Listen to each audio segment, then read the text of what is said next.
Hey guys, how's everybody today? Doing great. Thank you for asking. It's a good day Kind when of we have a rainy day professor in the Oklahoma. house. It is a good day. I'm so excited for this conversation. We are blessed. We got Dr. Ryan Bisel. He's the Hello. professor. Hi. We've Hi, got thanks for having me. You sounded surprised that you were on our podcast right now. know. But we're I am glad not. you're here. I'm prepared. we just randomly call people. But Ryan's the professor of organizational communication at the University of Oklahoma, just down south in Norman. He authored the award-winning book, Organizational Moral Learning, a communications approach. But his research interests are focused primarily on issues that surround leadership communication, organizational culture, and behavioral ethics. So he's here today. He's going to help us tackle the tricky art of communicating effectively and efficiently to move our missions further. So we're really excited about this conversation, Ryan. Would you tell us a little bit about your journey? I know we'd love to hear where you went to school. Give your alma mater a shout out while you're on. Sure, I'd be happy to. Yeah, thank you. Thanks everybody for having me. Yeah, I'm not sure where to start always, but I did my undergraduate at William Jewell College, which is in Kansas City, Liberty, Liberty, Missouri. Missouri. Nice. Yeah, a little school up there, and really enjoyed it. I grew up in the context of a small family business, which my mom owned, and that I think that's as much part of my education as anything. So I like to always mention that as well. Love that. I worked a little bit in between undergrad and graduate school, but I had an experience as an undergrad that I heard the call that I wanted to be part of educating, and that's certainly what I did. So when I went to graduate school, I went right there at the University of Kansas, excuse me, in Lawrence, and did That my was almost a master's Freudian slip there from it. Yeah, OU to well, Kansas. I'm used to Go saying it, yeah. Jayhawks. Yes. And so there we go. Yeah, I got my master's and PhD, and it was, I guess, I'm starting my 13th year here at the University of Oklahoma as a professor, and really enjoy it. Love my students. I love my job. I tell you what, I get to hang around with young people and play with ideas and invest in them. And it's been a great ride. I couldn't ask for a better life for sure. I love it. And we have an alumna of Dr. Bisel's in the house today, Miss Yes, we Julie do. Confer, who's going to be diving into the little wisdom nuggets that Dr. Bisel has imparted to her in her young life that she's using now in her career. So we'll get to that. But I think what's so fascinating to me about this conversation is this topic that you're really an expert on for effective leadership communication, because there are so many well-intentioned, outstanding leaders in the nonprofit world who are simply just awful communicators. Yes. And Well, it's hard stuff, isn't it? I think It it's okay is to admit that. hard. It's key, it's essential, but it's also tough. talk a little bit about that and how you fell into this area and maybe some key takeaways, some of your studies, advice. I mean, we all have something to learn in this space, I think. Yeah, great. So, if the question's something like what do I need to be thinking about in terms of communication for my nonprofit today? I could probably talk for quite a while, but I want to maybe start here and say, a hallmark of great leadership communication seems to be where leaders keep the focus on meaning. And I think so relevant of a thing to talk to nonprofit leaders about also. Keeping the focus on meaning is so essential. Now, it's important for us to think about questions like, when was the last time my people had contact with the beneficiaries of the work we're doing? I think it could be kind of an interesting problem among nonprofits and charitable works, where we can actually be working very diligently, very hard in office settings and all kinds of other scenarios where we don't come in contact with the beneficiaries of our work all that often. Yeah. Strangely enough, we may hear stories about it, but I think great leaders find opportunities and moments to make that connection happen. And that's a key strategy for leaders to keep the focus on meaning. I think, isn't it true that we're all looking for meaning in life? And our work has to be, is a big part of that meaning that we're going to feel we have or don't have in terms of what we're doing in this world. And so I think that when leaders are able to facilitate the focus on meaning by getting us in contact with beneficiaries of our work, that is so powerful. As a matter of fact, it's a well-established research finding that when we get in contact with beneficiaries of our work, we're more persistent at our work. In fact, we're more productive at our work. And I find that really fascinating. Some of that actually comes from the earlier 2000s, research by Adam Grant and others. And they started this realization came from work with university fundraiser callers. I mean, that's a tough job, like right? phone callers. Oh my Yeah, gosh, love that. yes.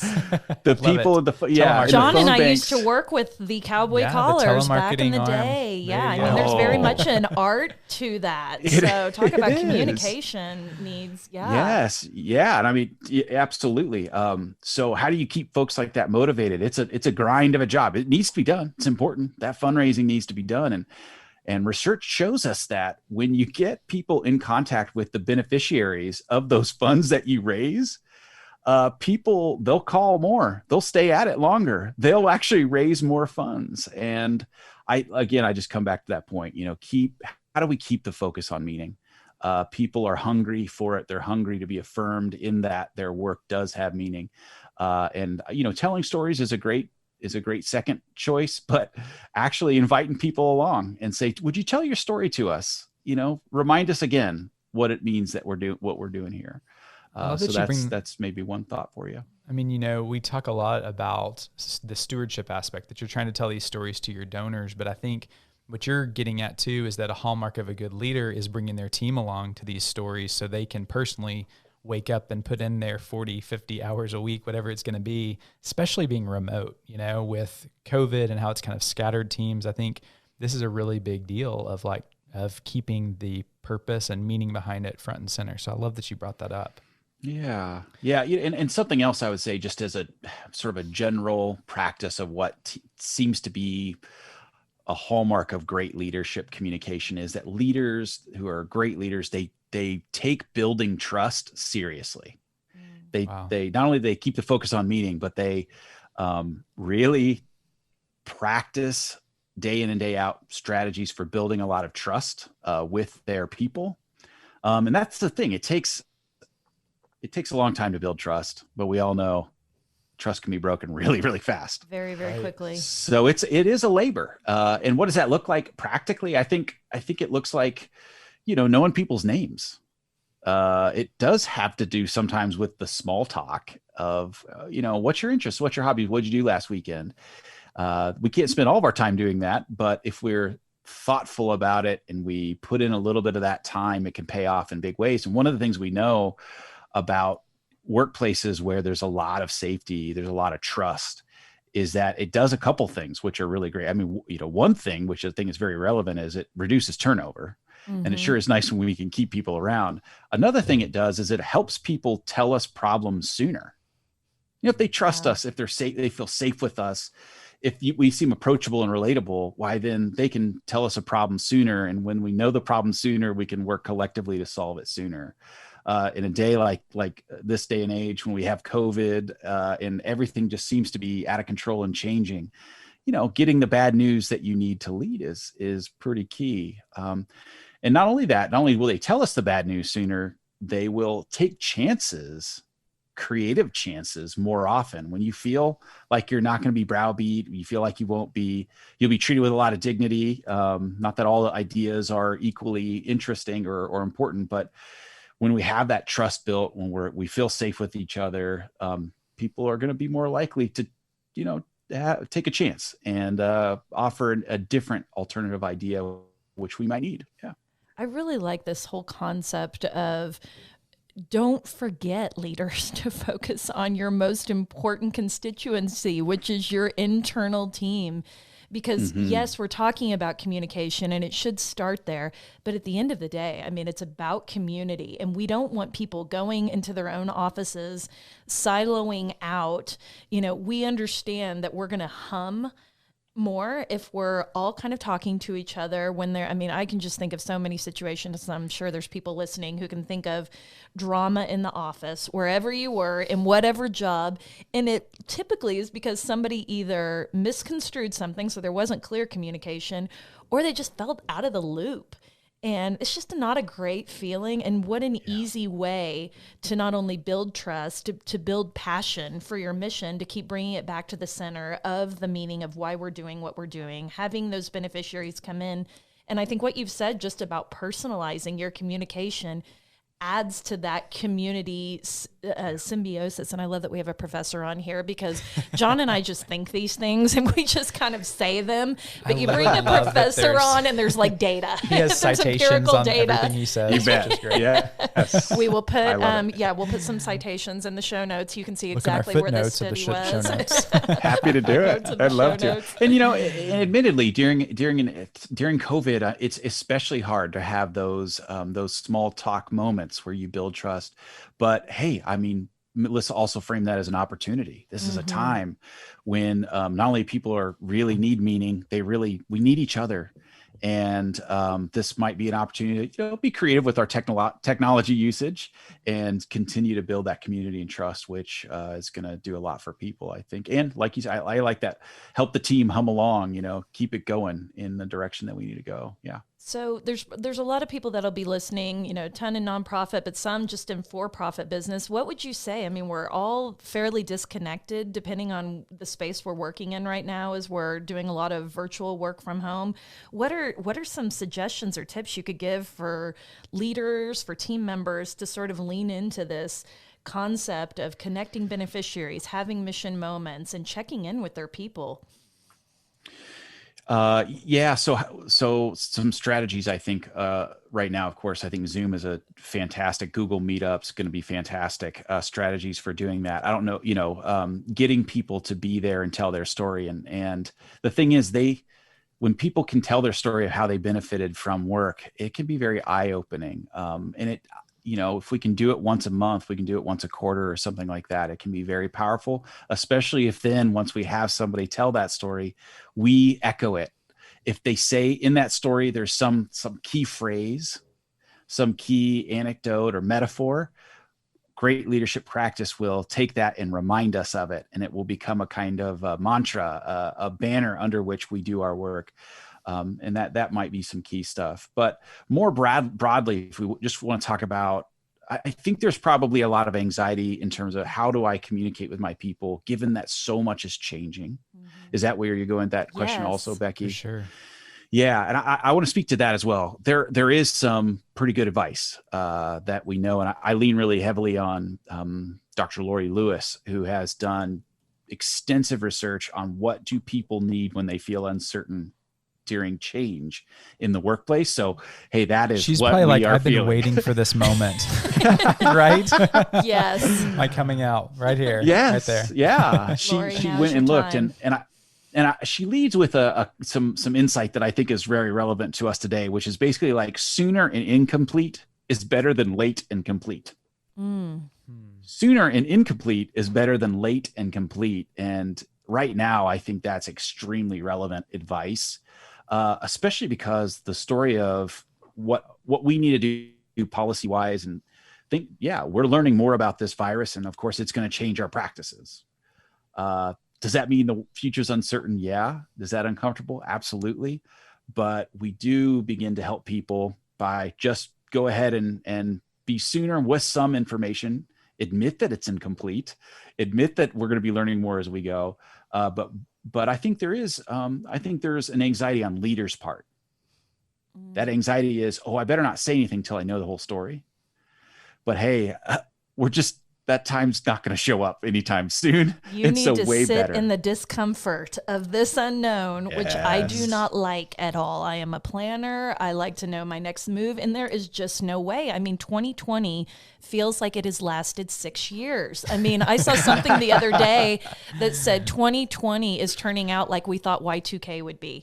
And I thought that was funny because it has gone on forever. And it's like, we're going to have to be okay with like living in the new normal of whatever this is. We just need to go with it. So if we used to have somebody that would walk into our board meetings and say, okay, this is, Dr. So-and-so, or, from the hospital, or this is student from university who got a scholarship. It's like, we got to push those people into Zoom. We got to push it into our Google Meetups because we still need it. Just because we can't physically meet doesn't mean that that is not still so important and central to our mission. So I think that is such a good reminder to us. Yeah. I want to jam on that a little bit, which is one of the things I've been saying. I have two little kids, 10 and 8, and school kids. I think when COVID first started, I'll have to admit, I think my mentality was sort of like, this is a snow day. Yeah, no. But then everybody was like, is that okay to say out loud? And then I kind of thought, this is a snow week. Yeah, and it's snow 2 weeks, and then it's a snow month. Exactly. A snow fortnight. Wait, this is a snow month, and I guess I'm starting over the summer. I guess I'm starting to realize this is a snow year or years. I don't know, and I realize that I need to get on with arranging my life differently and stop this constant, assumption that things are going to go back. And that means for me, I've been actually doing some work on a alternative workspace and buying some equipment and trying to get more familiar with it. So yeah. How about you all? Have you done anything like that where you've had to adapt and add new materials? And I mean, I just feel it personally and professionally. You have kids. Our kids are on a hybrid school this year, so they're home 3 days a week. Yes, and they're learning while you're working, and the dynamic of that is just a lot to manage, because I think all of us have a morning routine. Whether we have kids or not, it's like how we get up in the morning, how we get ready, how we drive to work, and it's like the disruption is so intense, and it's so globally intense that we're all just having to rewire our brains a little bit to just adapt differently. Yeah. And I think, you're talking about the incomplete communication is stronger than the complete and waiting for forever for it to go out. Yeah. I think, is there a component of that too, that it's really embracing vulnerability as a leader and showing some of that? I'd love for you to kind of geek out on that. Exactly. I think that's what we're talking about here, that there's a matter of, part of the recommendation is go ahead and do show some vulnerability and then enlist help. I think now more than ever, where the kind of change, this is a change we're all experiencing. And so in fact, it probably just builds trust to show a little vulnerability. Hey, we don't know what the future always holds. And we do suspect there will be changes, and we're going to have to get your help when that time comes. I think it is okay in our messages to do that. And I mean, relatedly, another recommendation is go ahead and develop two-sided messages. And by two-sided messages, I think it's okay that when we're talking, when we're sending out the memos, it's okay for us to say, hey, there's probably a strong disadvantage, but I'm actually seeing some advantages too.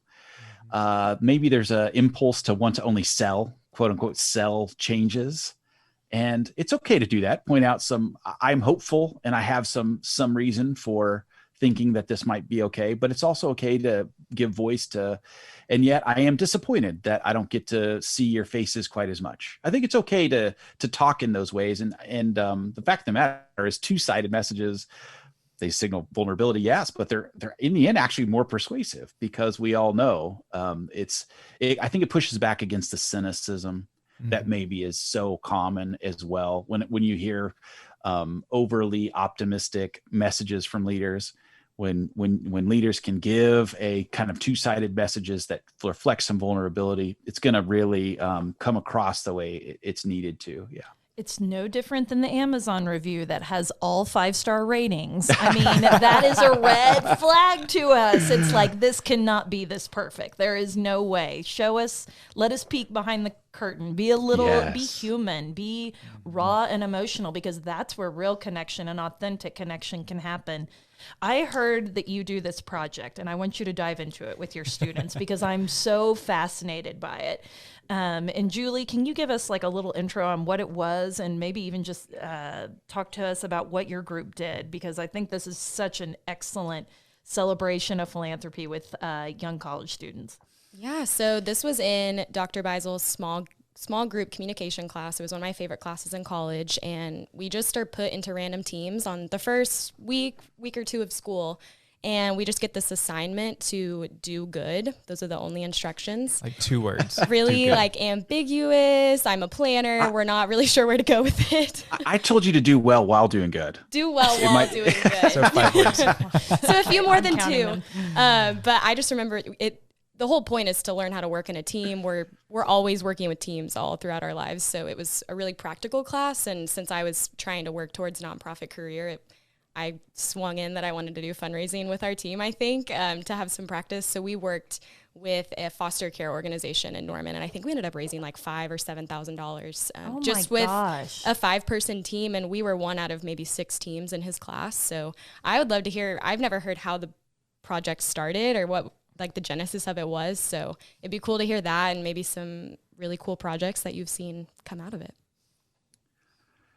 Yes, I love the Do Good project, and I'm so glad that Julie, you did an amazing job, and that's been years ago now. How long has that been, Julie? Probably like 4 or 5, maybe. 4 or 5 years ago. I lose track of how long it's Julie's been since still I like was in 24, college. I was so. like, that's a fifth of her life. I think I was a sophomore or junior in college, maybe, just for reference. But it's a great class. Yeah, I've been doing this for doing a version of the Do Good project probably better part of 15 years. And I first it's not my original creation by any means. I as a lot of teachers do, we beg, borrow, and steal the best from others, and that's certainly what I did. I think I took it originally from a dear friend of mine, Dr. Jordan Solis at the University of Nebraska, Lincoln. And we were both studying at University of Kansas, our graduate program at the time. And who knows where he got it from. Perhaps I'm sure it precedes him as well. And part of the idea was let's really set up a situation in which students get outside these walls. And they really use their education beyond just a lecture exam kind of format.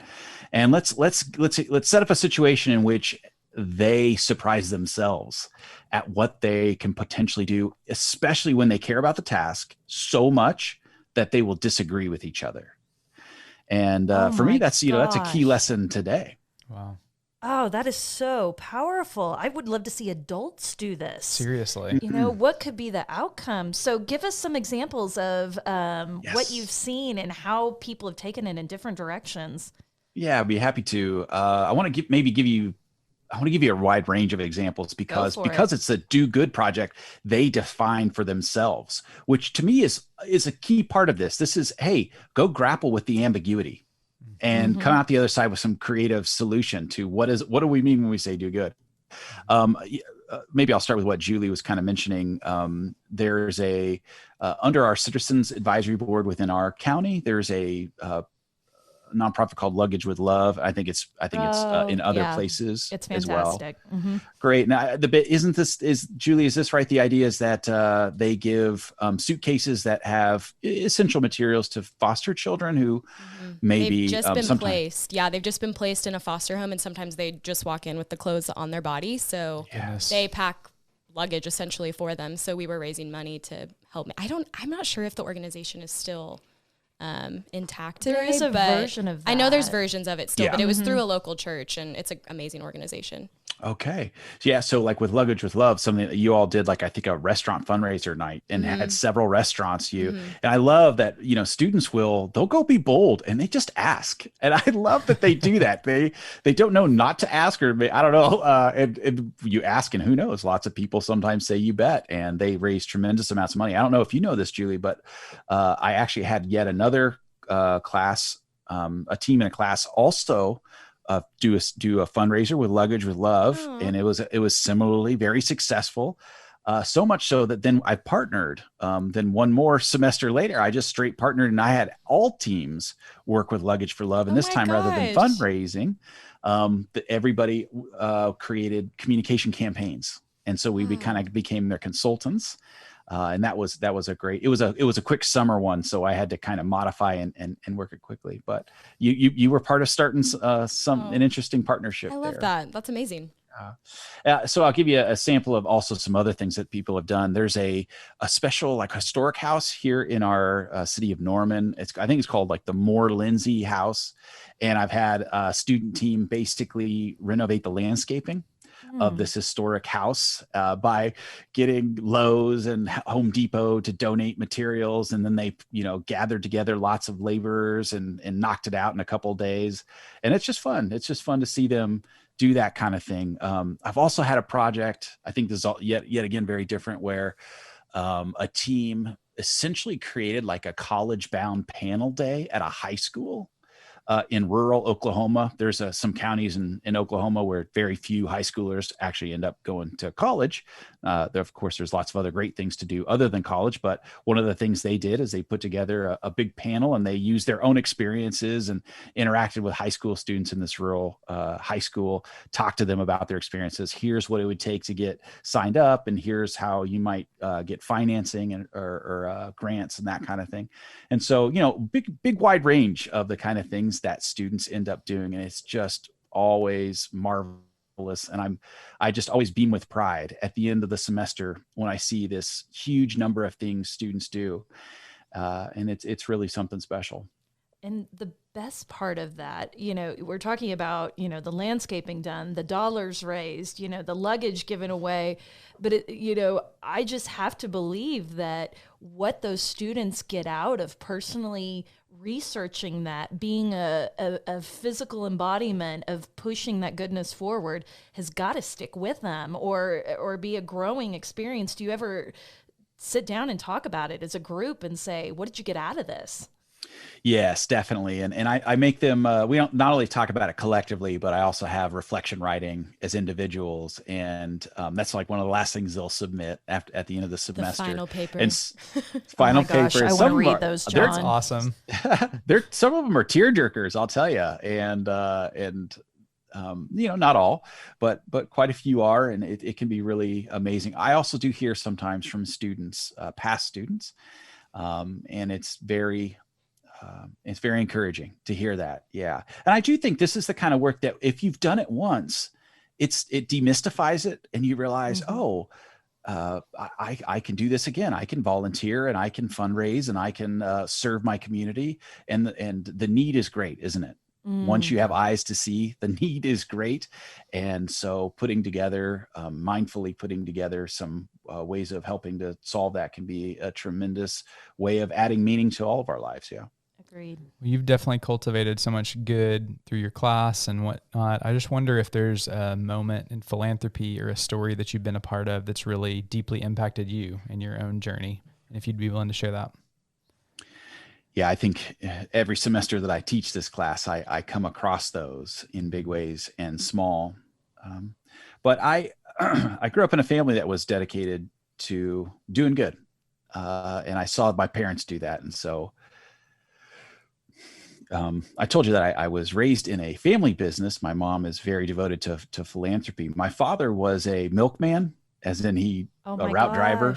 Like dropping off the glass bottles. We used to have a milkman when I was a kid. Tom, That's yes. awesome. Yeah.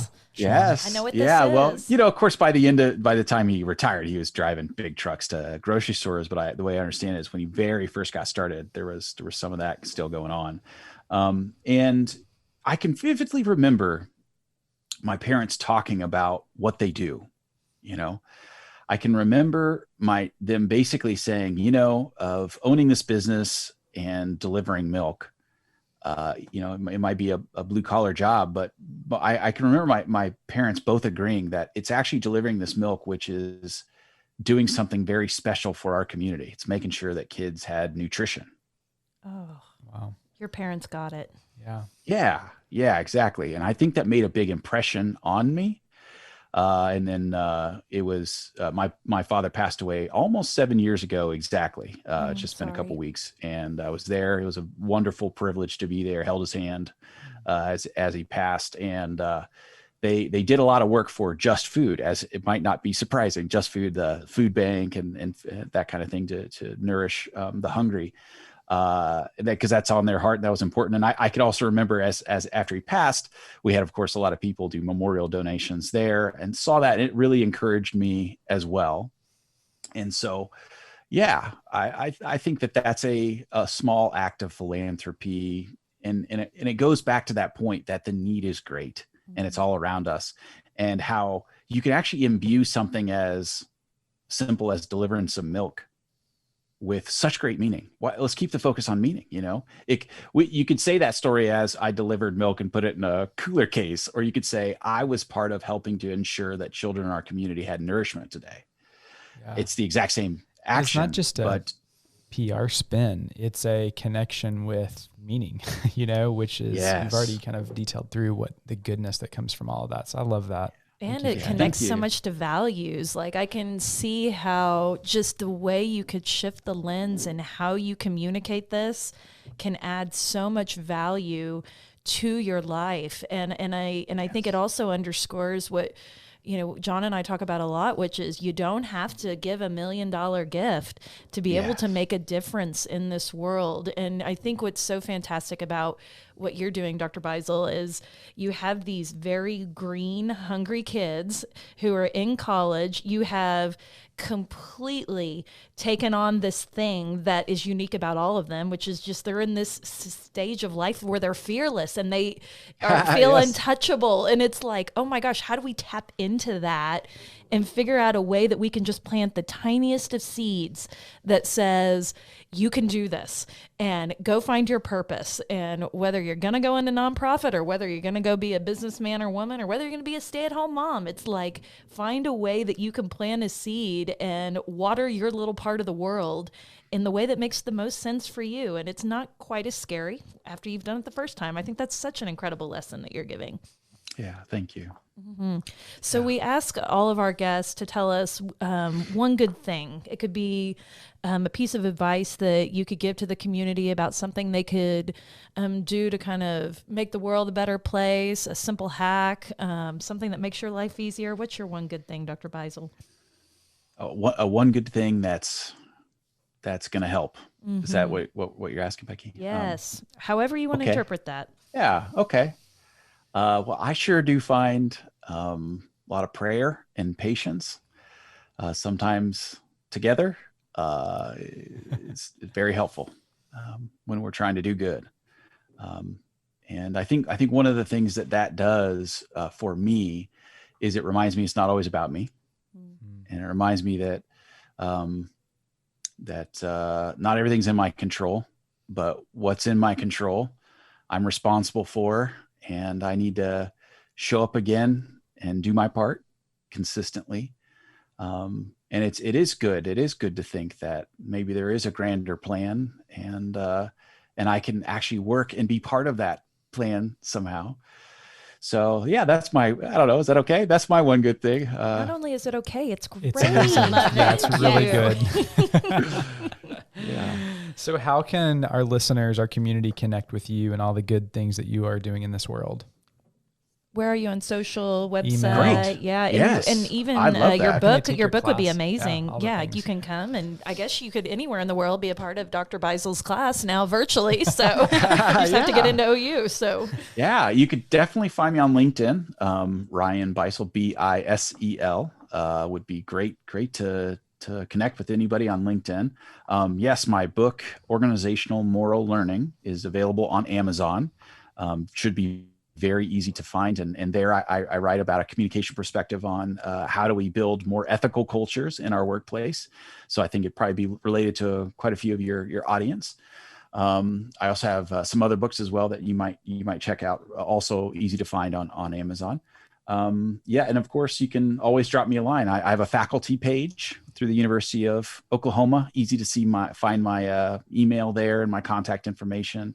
And I do, some consulting work under Philomathia Consulting Group, that name, and always happy to dig in and get to know people and learn from them and learn with them. So, all right. Yeah. We'll put all of those links in the show notes and hopefully everyone can come and find Dr. Bisel and maybe get some more wisdom. Soak up more wisdom. Yeah, it's good. Really good. Yeah, it's a very feel good conversation. Thank you for what you're doing for our community and for our students in your part of the world. It's very helpful. Yes, you bet. Thank you for what you all are doing. This has been a really fun conversation. Amen.